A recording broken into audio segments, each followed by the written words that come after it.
Students, இன்னைக்கு வீடியோவில் நம்ம ஸ்டேட் போர்டு +1 அக்கௌண்டன்சி சப்ஜெக்டில் 11th chapter capital and revenue டிரான்சாக்ஷனில் capital receipt and revenue receipt அதோட meaning, example, distinction between them இதெல்லாம் பார்க்க போகிறோம்.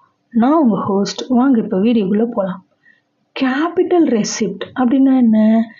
Receipt which is not revenue in nature is called capital receipt. நேச்சரில் ரெவென்யூவாக இருக்கக்கூடாது, அந்த மாதிரி ரெசிப்ட் எல்லாம் கேபிட்டல் ரெசிப்ட்னு சொல்கிறோம். It is non recurring in nature. Non ரெக்கரிங்னா இங்கே என்ன மீனிங்கு? சைடில் நோட்ஸ் கொடுத்துருக்கோம் பாருங்கள். It means rare in case, not happen ஆஃபன்லி.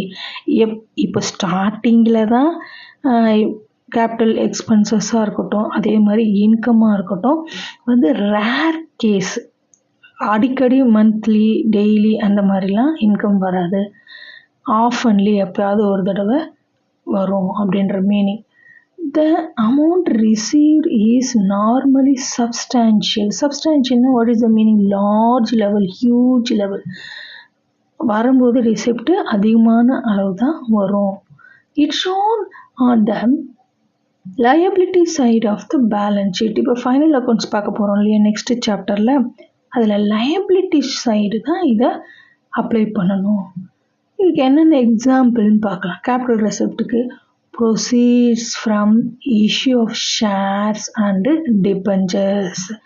Proceeds அப்படின்னா what is the meaning? Proceeds from issue of shares and டிபெஞ்சர்ஸ்னால் ஏர்னிங்ஸ். இப்போ ஷேரை இஷ்யூ பண்ணுறதுனால என்னென்ன ஏர்னிங் வரும், டிபெஞ்சர் இஷ்யூ பண்ணுறதுனால வரக்கூடிய ஏர்னிங்ஸ், இதெல்லாம் கேபிட்டல் ரெசிப்ட் ஹெட்டிங்கில் வரும். Company receives from selling share of stock to investors.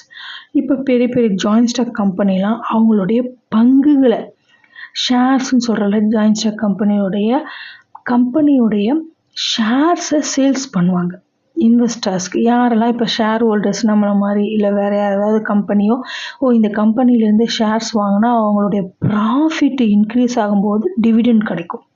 இல்லை நம்ம இப்போ 100 rupees கொடுத்து ஒரு ஷேர் வாங்கினோன்னா அது 500 அதோட வேல்யூ வரும்போது சேல்ஸ் பண்ணிக்கலாம் தேவைப்பட்டா.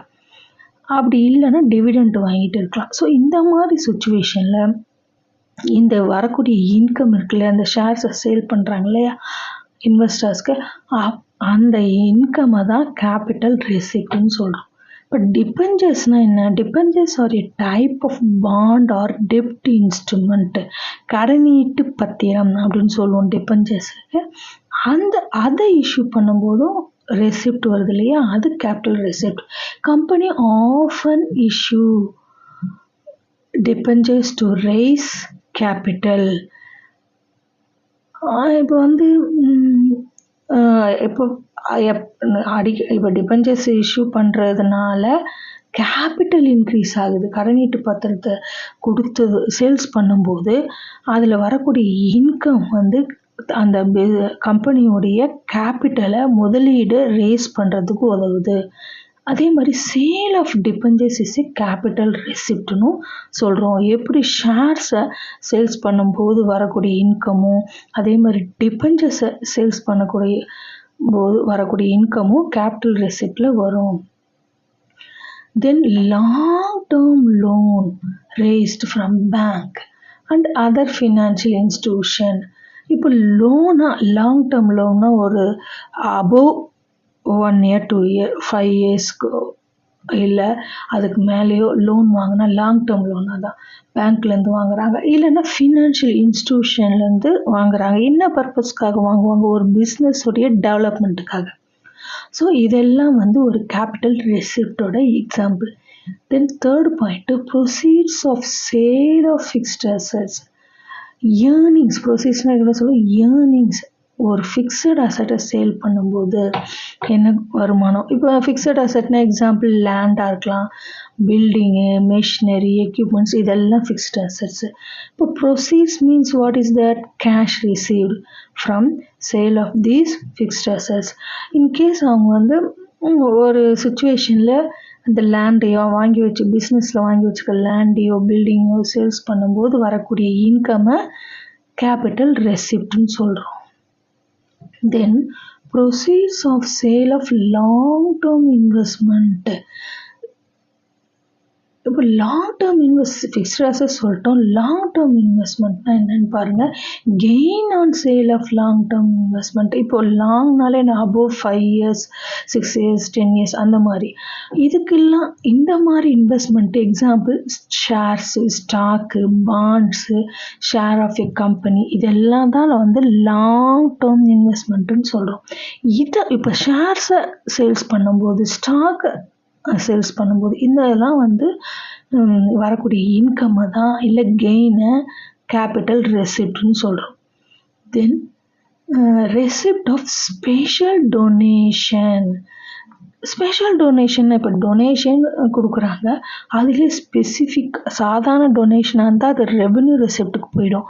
இது ஸ்பெஷல் டொனேஷன்ற வேர்டு இருக்கிறதுனால இது கேபிட்டல் ரெசிப்ட். இப்போ டொனார் இருக்கார்ல, இந்த donor specify the purpose for which donation should be used. ஒரு டொனார் அந்த பணத்தை கொடுக்குற டொனேஷன் கொடுக்குறவரே ஒரு கண்டிஷனோட ஒரு ஸ்பெசிஃபிக்காக இந்த இதுக்கு தான் யூஸ் பண்ணணும் நீங்கள் இந்த அமௌண்ட்டை அப்படின்னு ஸ்பெஷல் கண்டிஷனோட கொடுக்குறாரு இல்லையா, அதை தான் ஸ்பெஷல் டொனேஷன் சொல்கிறோம். இது கேபிட்டல் ரெசிப்டில் வரும். ஃபார் எக்ஸாம்பிள் இப்போ லைப்ரரிக்காக அலாட் பண்ண அமௌண்ட்டு லைப்ரரிக்கு யூஸ் பண்ணணும், அதான் இந்த இடத்துல மீனிங். தென் ரெவென்யூ ரெசிப்ட்னா என்னன்னு பார்க்கலாம்.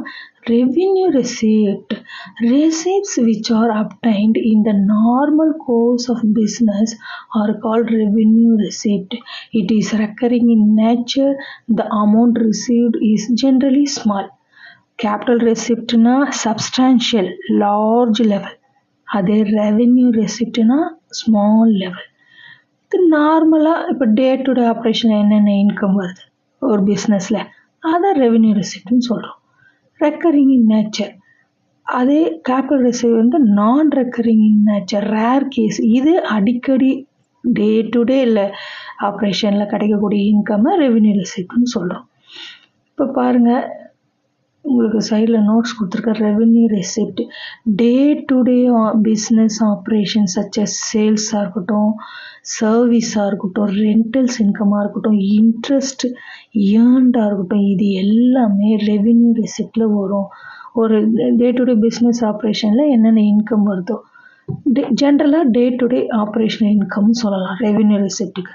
Revenue receipts are used for recurring expenses such as salaries-க்கு, மெயின்டெனன்ஸ்க்குலாம் யூஸ் பண்ணிப்பாங்க. சரி, இந்த ரெசிப்டை எதுக்கெலாம் யூஸ் பண்ணுவாங்கன்னா day to day monthly wise ஒரு சேலரி கொடுக்கறதுக்கு, இபி பில்லுக்கு, இல்லை மெயின்டெனன்ஸ் சார்ஜுக்கெலாம் யூஸ் பண்ணிப்பாங்க.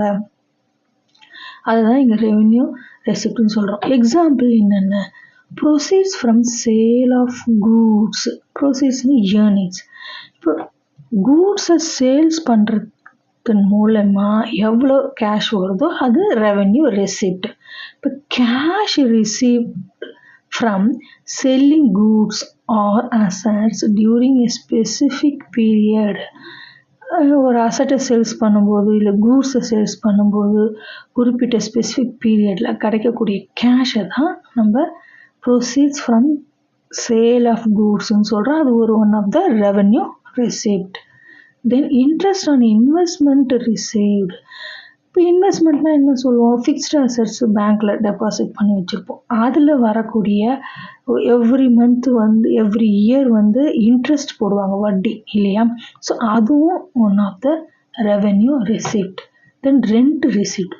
ரெண்ட்டு ரிசீவ்டாக இருக்கட்டும், இல்லை டிஸ்கவுண்ட் ரிசீவ்டாக இருக்கட்டும் ஃப்ரம் சப்ளையர்ஸ், வெண்டார்ஸ், கிரெடிட்டார்ஸ், இதெல்லாம் one of the revenue receipt. வெண்டார்ஸ்னா சப்ளையர்ஸ், கிரெடிட்டார்ஸ்னால் கடன் நீந்தோர், இவங்க கிட்ட இருந்து வரக்கூடிய டிஸ்கவுண்ட்டு, இதெல்லாம் வந்து revenue receipt. Then dividend from investment in shares. டிவிடெண்ட்ன்ற மீனிங்க்கு என்ன மீனிங்னா, இப்போ dividend is a portion of a company's profit that is paid out to shareholders. இப்போ ஷேர்ஸ் வாங்கியிருக்காங்களா கம்பெனிலேருந்து, அவங்களுக்கு இப்போ பேங்க்கில் ஃபிக்ஸட் டெபாசிட்டுக்கு இன்ட்ரெஸ்ட்டுன்னு ஒரு வேர்டு சொல்கிறோம். அதே மாதிரி ஷேர் ஹோல்டருக்கு கிடைக்கக்கூடிய இன்ட்ரெஸ்ட்டை தான் அந்த அக்கௌண்டிங் டேர்ம்ஸில் டிவிடெண்ட் அப்படின்னு சொல்கிறோம். அது வந்து கம்பெனியோட ப்ராஃபிட்லேருந்து ஒரு சம் ஆஃப் த ஷேர் ஹோல்டர்ஸ்க்கு ஷேர் வாங்கி வச்சுருக்காங்க இல்லையா, அவங்களுக்கு கொடுப்பாங்க. அதுதான் dividend. It can be paid in கேஷாகவும் கொடுக்கலாம், ஆர் இந்த ஃபார்ம் ஆஃப் அடிஷ்னல் ஷேராகவும் கொடுக்கலாம். கேஷாகவும் டிவிடெண்ட்டு கொடுத்துடலாம், இல்லை இன்னொரு ஷேராக வாங்கிக்கோங்க, இத்தனை ஷேர்ஸ் வாங்கிக்கோங்க, எவ்வளோ கேஷோ அதுக்கு ஈக்குவலான ஷேர்ஸாகவும் வாங்கிக்கலாம். இது one of the revenue receipt. Then distinction between capital and the revenue receipt. Following are the main difference between capital and revenue receipt. நிறைய டிஃப்ரென்சஸ் இருக்குது. அதனால் மெயினாக ஒரு 3 பாயிண்ட்ஸ் கொடுத்துருக்காங்க. ஃபர்ஸ்ட் பாயிண்ட், நேச்சரில் கேபிட்டல் ரெசிப்ட்டுக்கு நான் ரெக்கரிங் இன் நேச்சர். இது rare கேஸில் தான் கேபிட்டல் ரெசிப்ட் வரும். அதே ரெவென்யூ ரெசிப்ட்னா ரெக்கரிங் இன் நேச்சர், அடிக்கடி வரக்கூடியது, day to day business operation கிடைக்கக்கூடிய ரெசிப்டை தான் ரெக்கரிங் நேச்சர் சொல்கிறோம். சைஸை பார்த்தீங்கன்னா amount is generally substantial what is huge amount. அதே ரெவென்யூ ரெசிப்ட் வந்து generally smaller. Distribution, these amounts are not available for distribution as profits. இந்த கேபிட்டல் ரெசிப்டை ப்ராஃபிட்டாக டிஸ்ட்ரிபியூட் பண்ண மாட்டாங்க. அதே revenue ரெசிப்டை the excess of revenue receipt over the revenue expenses can be used for distribution as profit. ப்ராஃபிட்டாக treat பண்ணுறது capital receipt கிடையாது. ஆனால் revenue ரெசிப்டில் revenue expenses எல்லாம் போக மீதி டிடக்ட் பண்ணிவிட்டு மீதி இருக்கிறத ப்ராஃபிட்டுக்கும் டிஸ்ட்ரிபியூட் பண்ணுவாங்க. ஓகே ஸ்டூடெண்ட்ஸ், இந்த வீடியோ உங்களுக்கு பிடிச்சிருந்தா லைக், ஷேர், சப்ஸ்கிரைப் பண்ணுங்கள். தேங்க்யூ.